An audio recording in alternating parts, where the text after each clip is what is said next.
Hello and welcome to Monday's Cambridge TV News. In the headlines tonight, Varsity Road. A new study makes the case for an Oxford to Cambridge expressway. A Cambridgeshire farm's held up as a model of sustainability. And missing medals replaced. The stolen military medals of an Ely policeman finally come home to his son. With just a week to go before the EU referendum, the question on everybody's lips is, have you made up your mind? Here at Ely Market, BBC Radio Cambridgeshire are hosting a live debate, and I've come along to find out who's voting in and who's voting out. In a statement, the head teacher of St Peter's, Christopher Bennett, has said we want to make it absolutely clear that the messages in these leaflets are not promoted within our school. The whole St Peter's community finds such attitudes abhorrent. Staff as educators believe implicitly in promoting British values of responsibility, respect, harmony and democracy, whilst highlighting the benefits of living in a multicultural society. As police work with the community to reassure Polish residents, one man's launched his own campaign in response to the cards. Thomas Norman's distributing his own, which he says reflects the community's true attitude. The message clear: Polish people are welcome here.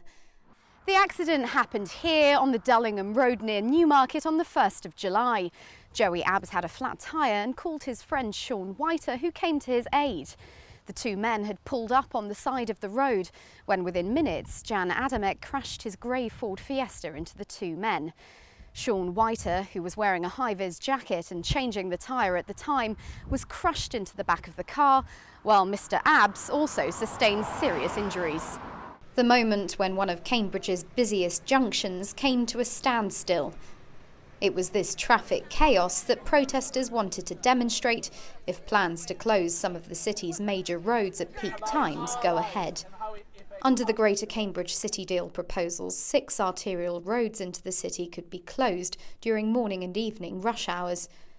The idea is to encourage more people to cycle and use public transport to ease the city's congestion problem. Well, this is the last remainder of campaigners here on Parker's Piece, but at its height, around 300 people marched from 3 roads earmarked for closure at peak times: Gonville Place, East Road and Mill Road.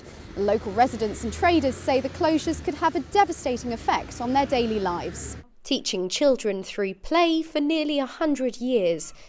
But now the Fields Children's Centre in Cambridge may have to close its doors for good. It's one of 400 state-funded nursery schools across the country that's set to lose out under plans to change funding for early years education, as part of the government's commitment to offer 30 hours of free childcare a week to working families. Under the proposed fairer funding formula, schools like this one will no longer qualify for top-up funding from local authorities. The Fields Children's Centre say this will mean they'll lose as much as 50% of their overall annual budget. Now, the amount in question, not much, only £100,000, but the schools say they'll be forced to close, and as many as 100 children will lose their school places. A feline friend like no other. Cinder is the first augmented reality cat of her kind in the UK. Developed alongside students at her new home in Trumpington Community College, the school pet's intended to teach young people about working in a team and respecting the environment. Like any pet cat, Cinder needs looking after, and it's the mutual responsibility of the students here to make sure she's fed and played with. But this cat has special abilities. She's able to grow in size, change her colour, and even don a cap if the mood takes her. A 3,000-year-old time capsule of a Bronze Age community living on the Fens. The site at Must Farm is among the best preserved Bronze Age settlements ever uncovered. And what's more, household objects belonging to those who lived there have survived too. Archaeologists have been excavating the site here for the last 10 months, and as work draws to a close, the finds reveal one of the clearest pictures to date of life in Bronze Age Britain.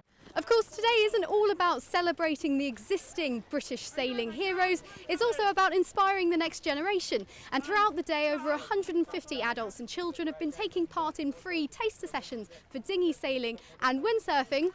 And now it's my turn. Fingers crossed. Well, these reindeer aren't off to the North Pole anytime soon, but they're certainly going to make lots of children in the UK very happy this Christmas. Hollie Goodall for Cambridge TV News.